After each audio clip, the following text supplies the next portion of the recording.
Assalamu alaikum. Welcome to my YouTube channel, The Digital Library.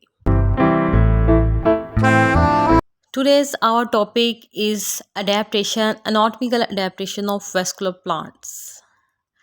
First of all, I discuss about the word adaptation. Adaptation is a form of change that is maintained by the natural selection process.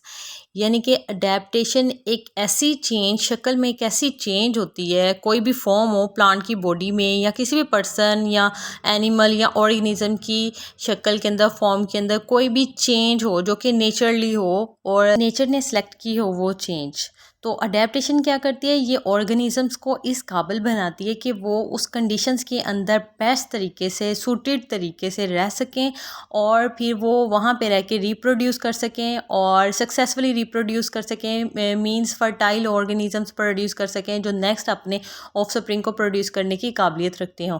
तो ये सारी adaptations मिल के एक plant को इस काबिल बनाती है, प्लांट्स हो या ऑर्गेनिज्म हो, उसको इस काबिल बनाती है कि वो एक ऐसे इन्वायरमेंट में रह सके जो कि बहुत हार्श इन्वायरमेंट हो या ऐसा इन्वायरमेंट हो जिसमें कोई तसव्वुर भी नहीं कर सकता कि वहाँ कोई ऑर्गेनिज्म प्रोड्यूस हो सकता है। फॉर एग्जांपल जैसे कि ज़ीरोफाइट्स ऐसे प्लांट्स को कहते हैं जो कि डेजर्ट्स एरियाज़ में रहते हैं, वहाँ पे रेत इतनी ज़्यादा होती है कि वहाँ तसव्वुर भी नहीं कर सकता कि वहाँ ग्रीनरी हो सकती है, लेकिन वहाँ पे भी कुछ प्लांट जैसे कि कैक्टस, मर्केंशिया, इनकी एग्जांपल्स है ज़ीरोफाइट्स की, ये वहाँ पे ग्रो कर रहे हैं। तो इनकी डिफरेंस अडेप्टेशन है जिसकी वजह से ये यहाँ एक नॉर्मल इन्वायरमेंट की बजाय वहाँ पे भी ग्रो कर सकते हैं। सबसे पहले आपको अडेप्टेशन जो है वो एक लैटिन वर्ड अडेप्टर से निकला है, which means to fit the adjustment और change in behaviour, physiology and structure of an organism to become more suited to environment. It's the adaptation's definition. Plants have adaptation to help them live and grow in different areas like xerophytes, mesophytes, hydrophytes, halophytes. These adaptations might make it very difficult for the plant to survive in a different place. This explains why certain plants are found in one area but not in another. For example, you wouldn't see a cactus living in Arctic, nor would you see lots of really tall trees living in grassland. There are different types of plants like I already discussed and tell hydrophytes, mesophytes and xerophytes, and also included it in the halophytes. Halophytes, the plants which lives in the saline areas.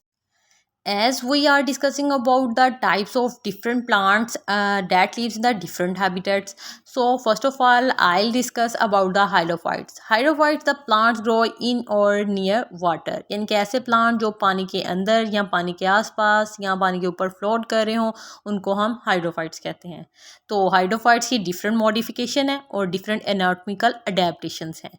First of all I discuss about the protecting structures of the hydrophytes. Hydrophytes के जो protecting structures होते हैं वो उनकी काफ़ी reduction होती है। Hydrophytes के अंदर प्रोटेक्टिंग स्ट्रक्चर्स नहीं होते क्योंकि वो वाटर एरियाज़ में रह रहे होते हैं जहाँ के ऑर्गेनिजम्स का आना जाना मींस के कम होता है। वो अगर मीजोफाइट्स या जीरोफाइट्स वाले एरिया में रह रहे हों तो वहाँ पे उन्हें प्रोटेक्टिंग स्ट्रक्चर की ज़्यादा ज़रूरत पड़ती है as compare to the hydrophytes. Next है cuticle. The structure, protecting structures में कौन कौन सी रिडक्शन है, सबसे पहले क्यूटिकल आ जाती है। क्यूटिकल का काम होता है, क्यूटिकल एक बिल्कुल म्यूसिलेजिनस चिपचिपा सा एक बिल्कुल चिपचिपी सी लेयर होती है लीफ के बिल्कुल बाहर वाली साइड पे। तो इसका काम होता है कि इसने ट्रांसपायरेशन के रेट को कम करना होता है। ये पानी को बाहर जाने के बजाय अंदर ही रोक लेती है जो कि ज़ीरोफाइट्स में बहुत इंपॉर्टेंट है। हाइड्रोफाइट्स में यह है कि पानी बहुत ज़्यादा अवेलेबल है, उनको इससे कोई मसला नहीं है कि पानी कितना वो अपने अंदर रखें प्लांट और कितना बाहर, यानी कि उसको इससे कोई इसकी प्रॉब्लम ही नहीं है हाइड्रोफाइट्स को। सो उनकी क्यूटिकल भी बिल्कुल या तो एब्सेंट होती है। सबमर्ज प्लांट्स के अंदर जो बिल्कुल डूबे हुए हैं प्लांट्स उनके अंदर या तो क्यूटिकल एब्सेंट की होती है और उनके अंदर थोड़ी सी अगर किसी के अंदर प्रेजेंट भी हो, यानी कि ऐसे प्लांट के पार्ट जो कि बिल्कुल हवा के ऊपर एक्सपोज हो रहे हो, तो अगर उनके ऊपर प्रेजेंट भी हो क्यूटिकल तो बहुत फाइन फिल्म और थिन सी लेयर प्रेजेंट होती है लीफ की सरफेस के ऊपर। नेक्स्ट है एपिडर्मस। एपिडर्मस हाइड्रोफाइट्स में प्रोटेक्टिंग लेयर स्ट्रक्चर नहीं होता but it absorb water, minerals and gases directly from the aquatic environments. Second adaptations in the hydrophyte plants is increase in the aerations.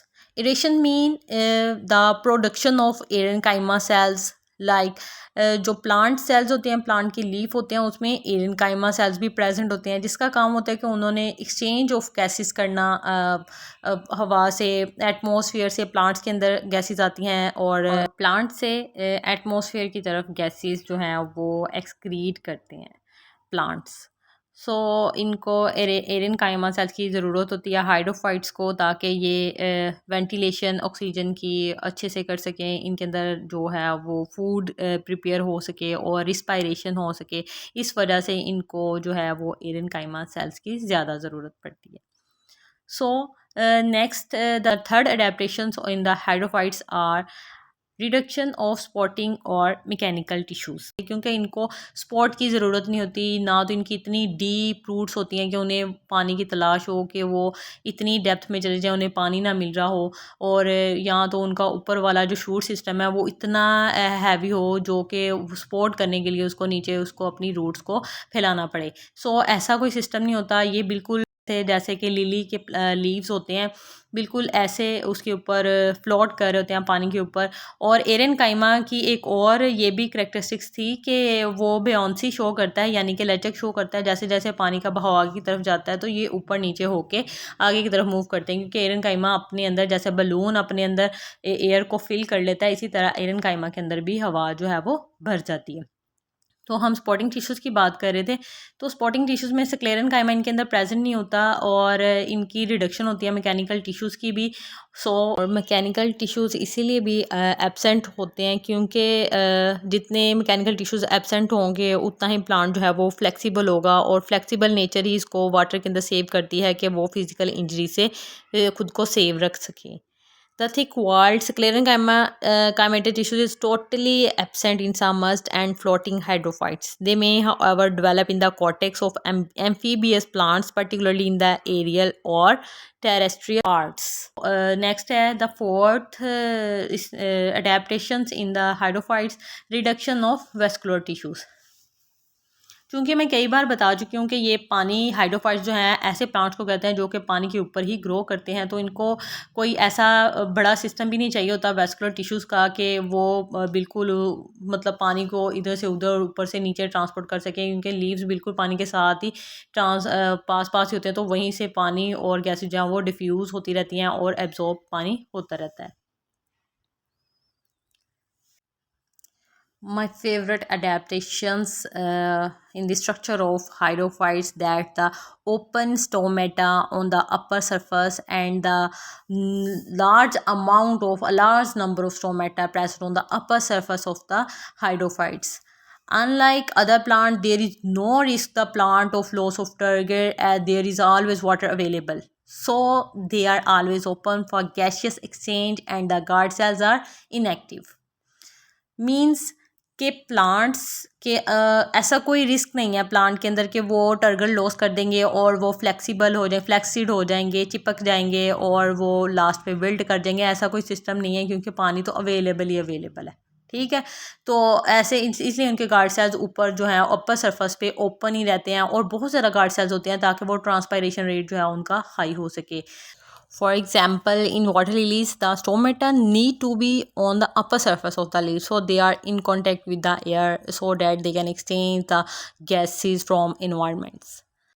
The next, wide and flat leaves of hydrophytes like water lilies have wide, flat leaves that spread across the surface of the water to capture as much sunlight as possible. यानी कि उन्हें photosynthesis करने के लिए sunlight की ज़रूरत होती है, तो उनके बिल्कुल ऐसे वाइड से लीव्स होते हैं, समटाइम हार्ट शेप के बड़े ज़बरदस्त से लीव होते हैं वाटर लिलीज़ के भी, जो कि इतने वाइड होते हैं कि वो ज़्यादा से ज़्यादा सन जो है सनलाइट को कैप्चर कर सकें। स्मॉल रूट्स मैं पहले ही बता चुकी हूँ, स्पॉटिंग सिस्टम की इतना ज़रूरत नहीं होती इन्हें, तो water can diffuse directly into stem and leaf tissue, so there is less need for uptake by roots. Large surface area of stem and roots under water. This maximizes the area for photosynthesis is and for oxygen to diffuse into a submerged plants. And stomata are totally absent in submerged parts of the plant, यानी कि जो पानी के अंदर डूबे हुए हैं वहाँ पे तो स्टोमेटा प्रेजेंट नहीं होते, क्योंकि वहाँ पे वो गैस एक्सचेंज इजीली नहीं कर सकते, तो वो अबव सरफेस पे ही प्रेजेंट होते हैं। In some exceptional cases vestigial and functionless stomata have been noticed, यानी कि अगर प्रेजेंट होंगे भी तो ऐसे स्टोमेटा प्रेजेंट होंगे जो कि बिल्कुल नकारा से हैं, फंक्शनलेस हैं, वेस्टिजियल ऑर्गन होगा। In these cases, exchange of gas take place through directly cell wall. In the floating leaves, stomata develop in very limited number and are confined only to the upper surface. In amphibious plants, stomata may be scattered on all the aerial parts and they develop comparatively in larger number per unit area than those on the floating leaves. सबसे पहले तो आपको ये बता दूं कि amphibious plants कौन से होते हैं। Those plants that live on the water land as well as on the terrestrial environments. सो ऐसे प्लांट्स के ऊपर स्टोमेटा के जो नंबर हैं, जो स्कैटरिंग है स्टोमेटा की, वो ज़्यादा होती है as compare to the floating leaves. Amphibious plants की एग्जांपल्स में ओराइजा सेटिवा आ जाता है। Oryza sativa is a scientific name of rice. तो राइस आपने देखे होंगे, वो पानी के अंदर कितने सामज होते हैं और कुछ उनकी शूट्स जो हैं वो पानी से बाहर होती हैं, यानी कि वो दोनों ही इन्वायरमेंट में सर्वाइव कर रहे होते हैं, एक हाइड्रोफाइट और दूसरा टेरेस्ट्रियल इन्वायरमेंट के अंदर। तो ऐसे प्लांट्स जो सबमर्ज्ड होते हैं वो तो उतने उतने हाइड्रोफाइट्स की सारी उनके अंदर करेक्टरिस्टिक्स होती हैं, और जो कि एटमॉस्फेयर के ऊपर एक्सपोज हो रहे होते हैं उनमें सम टाइम मीजोफाइट की करेक्टरिस्टिक्स शो हो रही होती हैं, सम टाइम जीरोफाइट की करेक्टरिस्टिक्स शो हो रही होती हैं। अब एरन काइमा की जो पहले भी बात की थी कि ये गैसेस को अपने अंदर फिल कर लेते हैं, जिसकी वजह से ये रिस्पायरेटरी गैसेस को और मॉइस्चर के लिए भी इम्पोर्टेंट होती हैं, ठीक है।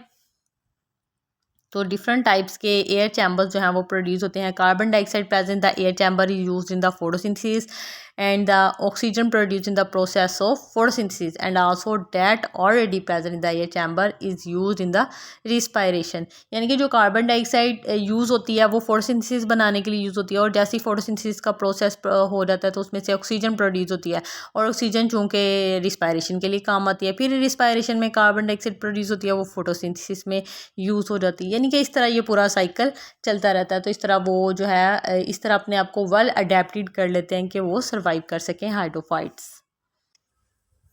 As the absorption of water and nutrients takes place through the entire surface of submerged parts, there is little need of vascular tissues in these plants. In the vascular tissue, xylem shows greater reduction because there is no much need of water to absorb or transport.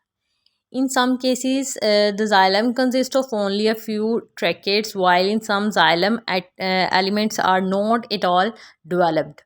Some aquatic plants, however, show a lacuna in the center in the place of xylem। यानी कि वैसे ही एक empty spaces दरमियान में बनी होती हैं plants के, aquatic plants के दरमियान में, in place of xylem। Such spaces resemble typical as air chamber, जैसे air chamber से वो resemblance show करती हैं। Phloem tissues is also poorly defined in most of the aquatic plants, but in some cases it may develop fairly well. Sieve tubes of aquatic plants are smaller than those of mesophytes। एक तो ये difference है hydrophytes का mesophytes से कि जो hydrophytes के phloem sales के अंदर सीव ट्यूब्स प्रेजेंट होते हैं वो स्मॉलर होते हैं as compare to the mesophytes। Phloem parenchyma is extensively developed, बहुत ज़्यादा डेवलप होता है फ्लोएम पेरेन्काइमा। एंडोडर्मिस में और may not be clearly defined. The vascular bundles are generally aggregated toward the centre. Secondary growth in thickness does not take place in the aquatic stem and roots, क्योंकि उन्हें कोई support की ज़रूरत नहीं होती, इसलिए उसके अंदर सेकेंडरी ग्रोथ भी नहीं होती। So these are all adaptations of hydrophytes. And in my next lecture, I'll represent the anatomical adaptations in the xerophytes. Thanks for watching Digital Library। अगर आप हमारे चैनल पे न्यू हैं तो प्लीज़ इसे सब्सक्राइब करें, और अगर आप पहले से चैनल को सब्सक्राइब कर चुके हैं तो बेल आइकन का बटन प्रेस करें ताकि आपको हमारी लेटेस्ट अपडेट्स मिलती रहें। Thanks for watching digital library.